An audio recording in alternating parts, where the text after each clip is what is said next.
morning,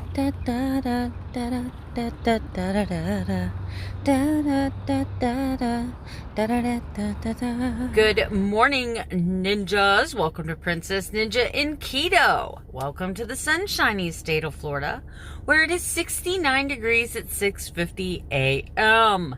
Monday through Friday, when I'm at work, I like to show you what I'm eating. Number one, it keeps me accountable. Number two, it gives you ideas on what to eat. So if you're not subscribed to this channel, go ahead. You know you want to. No, please, really. I need the subscribers. I'm watching all of my keto friends, who we were kind of like even Steven, like we all had about the same subscribers, and their like channels are blowing up, and mine's like flatlining with the occasional, after, what do they call that? Post-mortal twitch. I'm just kidding. I've had 30 new subscribers in the last month or so. I don't know. It's weird. YouTube is weird. But by you subscribing, by you giving me a thumbs up, by you sharing my video, by you hitting that notification bell, by you commenting, you're actually helping my channel grow, and I am so appreciative. So I'm not doing this purposely, but it's carnivore again today, and only because I have not been to the grocery store because I've worked late every night this week. Except for one. One night I did not work late, and then I had so much crap to take care of that I was behind on my housework and la la la la la. My life. Okay, so I have here some ham, some very yummy, very clean ham. I have two pieces put together, and then I have it cut into quarters. This is not a very big dish. I have 2 hard-boiled eggs and 1 chipotle, and I think it's no, wait a minute. I forget what kind of cheese is in there, but I know it's chipotle flavor. So a lot of you carnivores out there be like, that's not carnivore. It's okay, because there's keto police out there that do the same thing. Anyway, in this, I told you about that delicious hamburger patty that I made last night. I made 2 of them, and I melted some Organic Valley white cheddar which, look, I'm not even playing. That stuff is expensive, but worth it. It is so delicious. It's Organic Valley mild white cheddar. It is fan-freaking-tastic. The flavor is so great. So great. I don't like the real sharp cheeses. I like the real mellow cheeses. So I'm kind of a regular Gouda, Brie, mozzarella. But I do like Swiss. Swiss has kind of a sharp taste, and Parmesan. But I'm just really picky about cheese. Really picky. And I like it at room temperature. Is that weird? Does that make me weird? I feel weird because I like my cheese really super soft and at room temperature. Anyway, let me get my butt out of this car and let me get to walking so that we can talk about the topic of the day. All right, so I'm just going to do a quick 10 or 15 minute walk, but don't worry, I won't talk the entire time. I'm just going to make a short clip. So right now I'm putting together my goals for 2020 because, believe it or not, we only have 8, 9, 10 and a half weeks and every year I make goals. And I know a lot of you think that New Year's resolutions are stupid. I don't make resolutions. I actually make goals. And just to give you an idea of how strict I am about these goals, I actually made it a goal to quit smoking, and I did that after 30 years. I made it a goal to give up soda, and I did that after 30 years. I made it a goal to start keto, and I've now been keto for 17 months.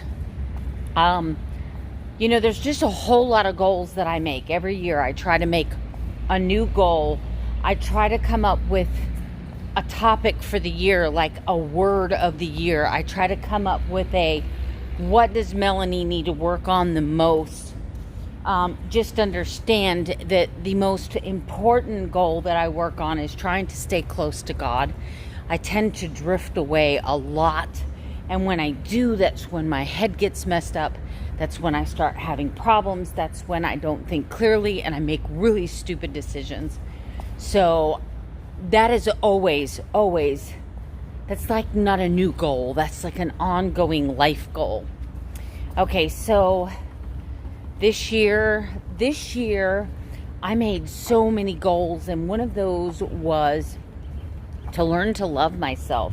And I started the year so strong with all of these positive affirmations, and I just never felt comfortable doing that. Never felt comfortable doing that. It felt really odd to look into this camera and say, me, good things, me, good things, me. I felt like I was being conceited. I felt like I was being, I don't know, self-centered. It felt weird. And as soon as the words left my lips, I wanted to take them right back again. I did. Honestly. So when I said, I'm beautiful, I wanted to take it back and say, no, not really beautiful. How about I'm a little better than, no, maybe not better than average. How about I am pleasantly average? No, that's a good one. That's a good one. And so do you see where that goes in my head? I started out with something really positive and really great, and that, Melanie, you're beautiful. And by the time the words left my mouth and hit the universe, in my head, I was already downplaying that. No, you're not really beautiful. You know, Angelina Jolie, she's beautiful. You know what I'm saying?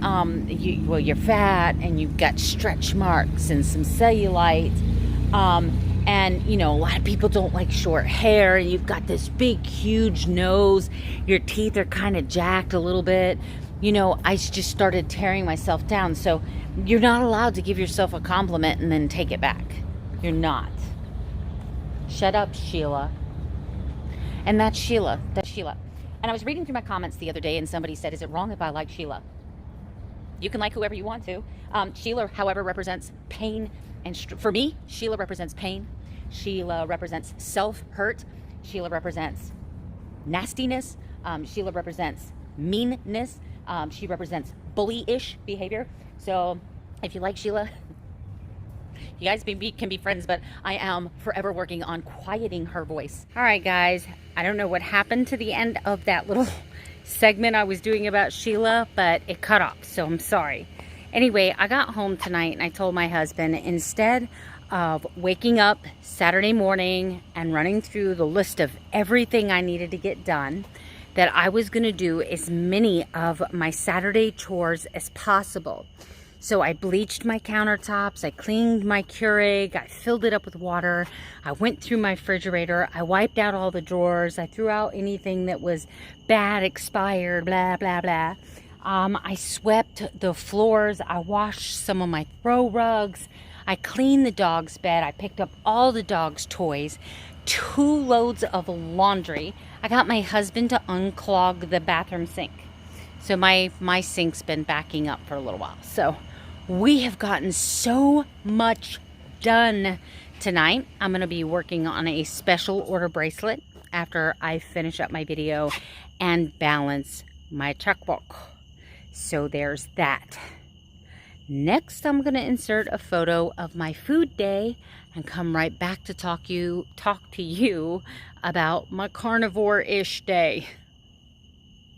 All right, guys, I'm going to try to do this with just one hand while talking into the camera and making myself an after-dinner coffee. I have made it successfully another carnivore day, but I will flip this camera around in a little bit and talk to you about my macros and calories. So somebody asked me what supplements I take, and I started taking this, and this worked really well, and then I stopped taking it. So just about a week ago, I started taking it again, and I noticed that my digestive issues are better. I noticed I'm sleeping a little bit sounder, and overall, I feel better, and I'm not getting the cramps in the arches of my feet. I'm not sure if I'm taking the right potassium. I really don't know. Honestly, I don't log this in my chronometer, and I'm averaging about 1,500 milligrams of potassium a day, so I really think I'm good. I take this for my lack of gallbladder, and recently I've been taking it twice a day. I do Soleil water and I do coffee in the morning with a pinch of salt, and coffee in the evening with a pinch of salt. Of course, I do decaf. Now, some of you have asked me what kind of decaf I do, and believe it or not, this. But do not go strong with this because, man, I'm telling you, it takes just the right amount. So what I've done, let me see if I can do this without spilling the coffee. What I have done is simply put 1 teaspoon measure in here. Now, 1 teaspoon measure in here in a 12-ounce coffee mug. By the way, this mug is available on my Teespring, which you can access by hitting the link below. And that's just one of the many ways you can support this channel. Thank you in advance. Shameless plug. Okay, shameless plug. So what I do when I make my coffee is I just do, I'm trying to do this with one hand, people. 1 measured teaspoon. And put that back in there. I should have put it the other way. If you put it that way, then it gets in there low enough that you can close the lid. All right, remember, this is like a dessert style coffee. So I take this Lakanto regular sweetener, 2, 3, 4, 5. There was probably a little bit more. I have no idea how I'm going to do this. I do 1 drop of this vanilla and then 2 tablespoons of heavy whipping cream, and that is my dessert coffee. Sometimes I'll put pumpkin spice, sometimes I put vanilla. It just depends on what kind of mood that I am in. I can't even see that, guys. All right. And that's it. That's my supplements and my coffee. Oh, and I'm going to put a teaspoon of pink Himalayan salt in that, and it's going to be delicious. So I'm super proud of myself. This is my week in review, and I have nailed my calories every single day according to my Fitbit app, and a 1% carb day. All right, guys, that's going to be it for me tonight. I had one of my subscribers asked or tell me, she actually told me that she has OCD. Her and I actually have a lot in common, and I don't know if I'm allowed to use her name. But she's going to give up tracking next week, do lazy keto. And you guys know I tried that. I tried it, and I got panicky, and it felt like I was giving up control, and then I stressed about not tracking. But I'm going to try it again. I'm trying a lot of things. I'm also, gotta tell you, 2 days in a row carnivore-ish. Monday, I did carnivore on purpose. Meatful Mondays, right? That's one of my goals for October. And then I ended up doing carnivore yesterday, and I ended up doing carnivore today. So 3 days this week. What?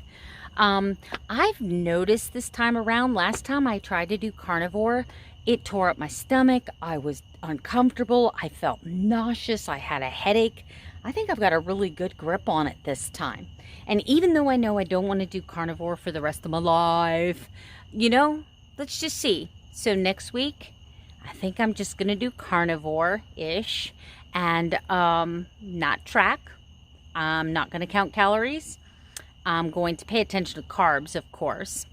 And I'm not gonna fast, and I'm just gonna eat when I'm hungry and stop when I'm full, and then eat again when I'm hungry again. And see if 1 week of doing that, reducing the stress, and maybe it's triggering me. Maybe my binges are coming more from triggers. Maybe it's because I've got this stuck in my head that if I don't eat 1,200 calories a day, I'll never lose weight. But what if my metabolic number is 1,700? What if it's not about the 1,200 calories, but what if it's about 10 total carbs or less for me? You know what I'm saying? So why not? I have nothing to lose. I honestly can tell you that I think my weight loss results tomorrow are going to be amazing. I really do. I feel skinny today. I feel like I have lost the water weight, and I've been peeing all day. So there's that. I know you love hearing that. Anyway, you'll have to let me know if I'm allowed to use your name. So if you guys are interested in doing any kind of challenge like that with us, the more the merrier. It's not a closed challenge. I just got to find out if I have permission to use your name. Anyway, you guys have an amazing night. I'll see you tomorrow. Good night. Sleep tight. And don't let the bed bugs bite.